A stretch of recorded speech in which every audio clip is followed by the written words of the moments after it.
Okay, how's everybody doing today? Of course, my name is Kent, the channel Bitcoin Believer, and I do have the comment section open. I don't get very many comments because I haven't been doing this format very long, a couple, 3, 4 videos. But if you're interested in leaving a comment about what I'm talking about, be my guest. And also, if you want to give a thumbs up, be my guest as well.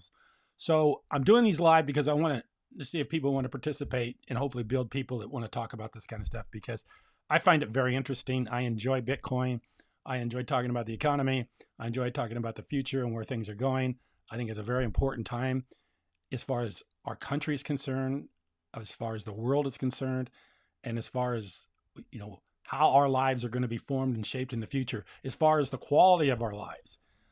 Gosh, I watched a video the other night about what happened in Mariupol down in the Ukraine when the Russians invaded. Those people went through incredible difficulties and hardships. It's a PBS thing. And the guy did the footage during that time.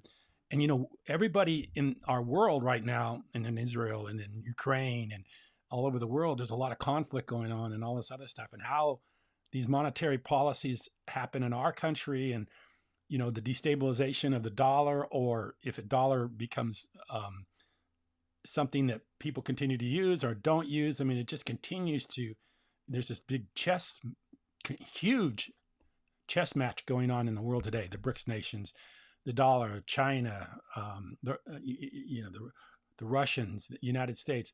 I mean, all this is coming about, and a lot of it is being played out here with our US dollar and how we're taking care of our business as far as our monetary or fiscal policies are concerned. And I think actually we're going into massive inflation. A lot of people don't. You can listen to people like Kathy Woods. She thinks we're going into deflation. We've been printing money since the greenback. Abraham Lincoln. Here, I'll show you. Put my glasses down. Here he is, the greenback. Greenbacks were emergency paper. I'm reading right here. Greenbacks were emergency paper issued by the United States during the American Civil War that were printed on greenback.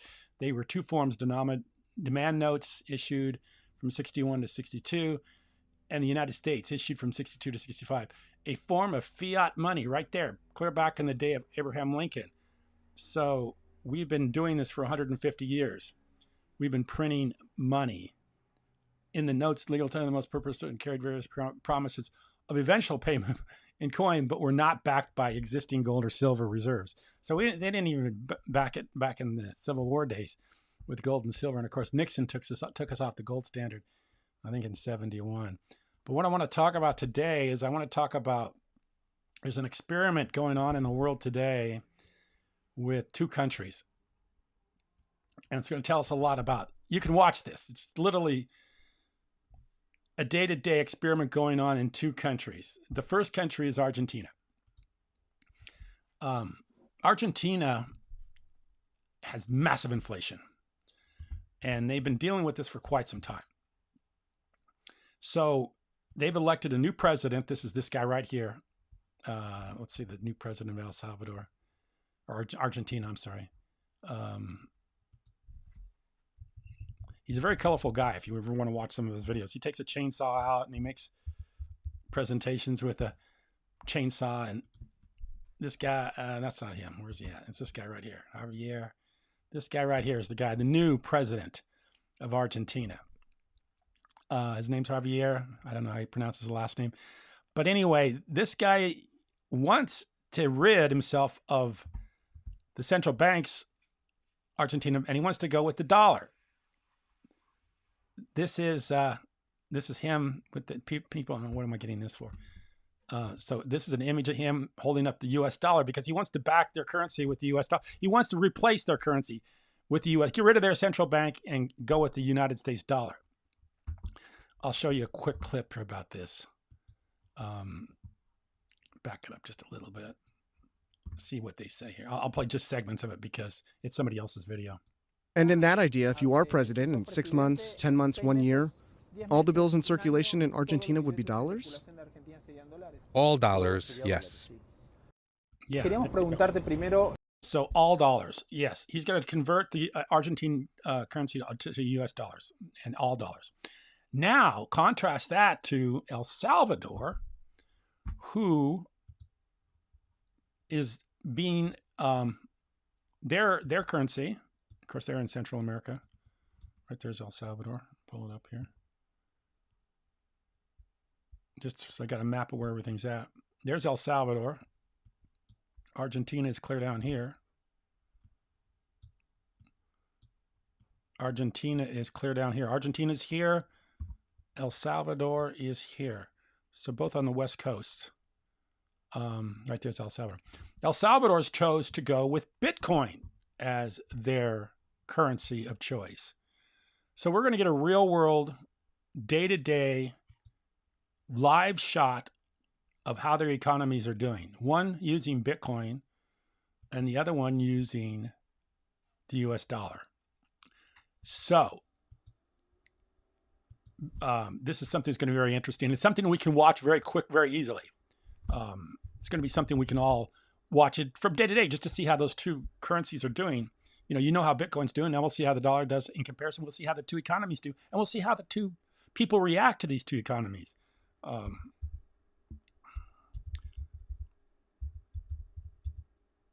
Put El Salvador Bitcoin up and see what happens. So El Salvador experiments. Okay, I don't know. El Salvador's okay. So yeah, El Salvador's going with their Bitcoin is their new. Okay, he's talking about it floundering because that was a year ago. But here we got 6 months ago how Bitcoin revitalized El Salvador's economy. Why Bitcoin adoption is actually like in El Salvador. I could talk about these videos, but we can talk about that at a later video. But anyway, we had the reason I want to make this video is just to contrast the two of them. We got two world economies. I mean, two world countries. One doing the US dollar backed. They're doing it right now. When he takes over office and takes over, he will start backing. Their currency will now be the US dollar, which is what they're using down there anyway. They have a law where you can only trade so many of their dollars for US dollars, and then after that, it's illegal. But he's going to make it so anybody can own US dollars. I'm sure the US government's happy with that. So, and then we have El Salvador who said, hey, we're going to Bitcoin. So we got two places we can watch the two and see how they do. And so Bitcoin's down just a little bit. It was over 38,000 yesterday, 37,742. The other thing I want to talk about real quick in this thing is I want to talk about this. I just showed you how we've been printing money for 150 years with the greenback. Abraham Lincoln printed money for the Civil War. But if you go to online and you listen to a lot of people, Kathy Woods being one of them, Kathy Woods, Fed has overdone it. It's more deflation ahead. I mean, it's very, very, very, very difficult for people to think what's going to happen. A lot of people are sitting on the sidelines. They don't want to buy anything right now because they think interest rates are too high. Kathy Woods is arguing to the fact that the Fed needs to cut interest rates because the supply chains are running low. People aren't buying anything, so the prices are going to come down. And of course, Kathy Woods, she's a fund manager. She's got a lot of money. In fact, I think she said when she decided to buy Bitcoin, and she's a big Bitcoiner. That's why I watch her. When she decided to buy Bitcoin, she didn't buy one Bitcoin. She bought 100 Bitcoin just to test it. I mean, I'd like to buy 100 Bitcoin just to test it out to see if I liked it or not. This has been a few years ago. Of course, it went up massively. She made great money. So now she started making content on Bitcoin. But she's also believing in deflation. And you can see a lot of these people are talking about deflation. Deflation's a big, big issue right now. So you got the deflationary people, you got the inflationary people. Who will win? Well, I'll tell you, there's 150 years of history that says the inflationary people will win. If you go back and look at money and what the value of money was in 1920 versus what it is today, and you'll never get the true figures because they always mix them up in one way or another, and they'll tell you things that aren't true. They'll make you think that the dollar hasn't devalued as much as it has, but it's incredibly devalued. And we know that. I mean, when I was a kid, like I said, I've talked about this quite a bit. I was able to buy, we were able to buy my first car for less than $5,000. Homes back in the area I was from. I remember my grandfather had an opportunity to buy a threeplex solid brick building for $5,000. It was a rental. And my mother was mad at him because he never did it. But I mean, that's the kind of stuff you could buy. You could buy a threeplex housing unit. It was in a small town, but it was still for $5,000. A real building that you could, three families actually could live in for $5,000. This is probably in the early 70s. But yeah, this is stuff that now what would the threeplex be today? I don't know. I mean, that was back in Western Nebraska, so it would be a lot less. And of course, we know stimulus. I was going to look at commodities real quick too, see where commodities are, because everybody talks gold and silver. I'm not a gold and silver person. I never have been. Well, I was before I found out about Bitcoin. But let's take a look at gold and silver. I think gold is up a little bit right now. So gold is, where is gold right now? Yeah, gold's getting up around highs, 2000. But gold's a commodity, and like I say, it's a state of mind as far as what people will accept as money. And gold is hard to transfer. Gold's not digital. Gold is hard to keep.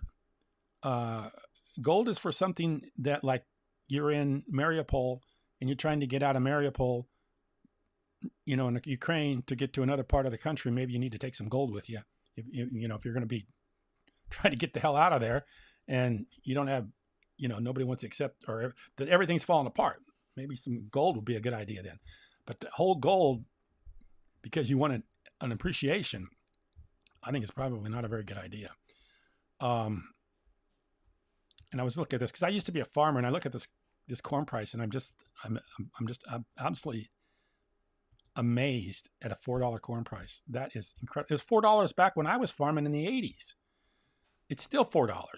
So we're still at $4 corn. Let me see if I can get a graph up here on this. Where would that be? Right here, corn, right here. So yeah, it's dropped off a lot. That's 1 year. Corn has dropped off a lot. Let me tell you a story about how I got involved with farming. So I was a stockbroker for a while, and then I was kind of disillusioned with that. So I went back to the farm, and I had a friend of mine that was working out at the local YMCA, and he knew I was a farm kid, and he said, "Hey, you want to farm?" And I said, "Not really." And he goes, "Well, I know someone that needs to have some farms rented." It's actually the local IRS agent.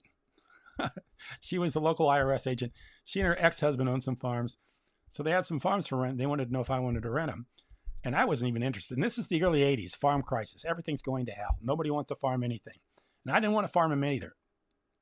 But I was looking for something to do. I was trying to go on to college. I was going to go to law school. Eventually did. That was a big mistake. But by that, I was trying to figure out what to do with myself. I took over these farms for a few years. And it's funny because why I took those farms over is this is about 1986, 1987, something like that. I go up to her house, meet with her to talk to her about farming these farms, and she had all the checks from the PIC program laid out on the table. I can't remember how much it was. It was a significant amount of money at that time, $20,000 or $30,000 for a kid that just, and I'm still trying to figure out my way in life. So she had all these checks laying on her table, and they were all from the government for the PIC program. And she endorsed them over to me if I wanted to take over those farms. And that day I just said yes. She endorsed all that money over to me. And literally that year I got like a $30,000 bump just to take on a few hundred acres of land. And I can tell you at $4 corn, that's what's happening. These farmers aren't making money growing corn. They're making money because of the stimulus that they get from the government to grow corn. And of course, the PIC program was a horrible program, and I'll tell you why. Because I don't know how it operates today. They don't even call it the PIC program. I mean, that's a long time ago. But they would tell you to set aside acres. So you would set aside acres and literally what they were trying to do is lower production, raise price. But what acres would you set aside? You'd set aside your worst land. And if the land was set aside for a year or two and didn't get farmed, didn't get irrigated, the weeds weren't kept down, it just literally ruined the land after a few years. So the PIC program was a very bad program, but the farmers needed it because the prices were so low that they couldn't make it in the open market selling their commodities. So they had to get these government subsidies, the PIC program, and they had to get the money. And that was what kept them in business. Let me look at this as far as long-term is concerned. 10-year. See, look at this corn. I mean, this is 2014. All these, I'll guarantee you, all these $3, I mean, God, $3, $4, and it's $3 a bushel for corn. That is $3.15 for a bushel of corn. That's ridiculous. That's absolute. I'm telling you, by the time you buy combines and tractors and hire equipment, and I've seen some of these guys that talk about this on YouTube. What's Cornstars? This guy's name is. He's a young guy out of, I think, where are they out of? I think they're out of Iowa, or maybe someplace else. But anyway, I watch his videos sometimes because I like watching farm videos because, like I said, I grew up on the farm. But if you read through some of these, I think he had one where they said that he did a pretty good calculation as far as his farming operation was concerned, and they did everything they could do and still lost $250,000. Let me see if I can find that out here.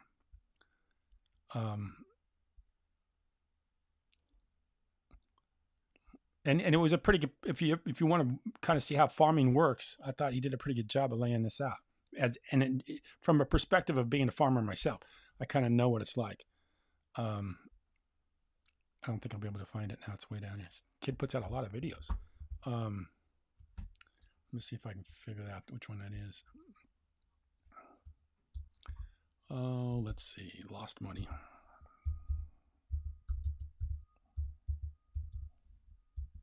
So that's what's going on. The economy is being subsidized by government spending, which is causing more inflation, which is causing the dollar to be worth less, which is causing Bitcoin to go up higher. So, man, I don't know where that video is. I should have found it beforehand. But anyway, he goes through the whole thing. I think it was $250,000. It's 250,000. Isn't it funny how I'm just searching the internet? I think everybody does this stuff. Okay. Not going to be able to find it as usual. I would just thought about this during the that's what happens when you go live, is you have to think of stuff as you're going through.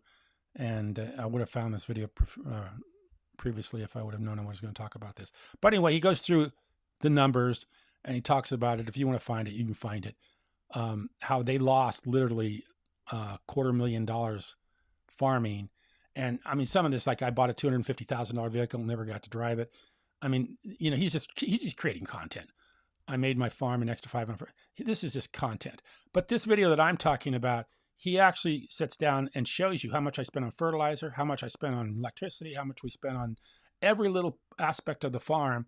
And I think they got a 1,500 acres, which is about, you know, I would say at this time, you know, that seems like a lot of acres, but that's about what you got to have in order to make anything work. So yeah, about 1,015, but 2,000 acres. A lot of these guys are 2,000 acres or so. So yeah, the money has been coming in from government stimulus. That's what keeps these guys in business. And of course, the government has an interest in keeping the money, keeping the farming going because it raises employment. In fact, you got farming payroll coming out pretty quick here. They'll release, I think, after the first of the year, and that may have an influence on interest rates too, what they're going to do as far as employment. So watch El Salvador, watch Argentina, and this year I think we're going to have inflation with a lot of stimulus. They're not going to let the economy go soft too bad. I mean, it's already softened up quite a bit, but they're not going to let it go too much soft because of the fact that they got the election and they don't want things to go too ugly this year. So 2025 is going to be an interesting year. 2024, I think we're just going to hang on, have a lot of stimulus, maybe more stimulus, or maybe some sort of, I don't know what they're going to do. I mean, Biden is somebody that can do a lot of crazy stuff. So we don't know what he's going to do. We just don't know. I appreciate you watching. Thank you.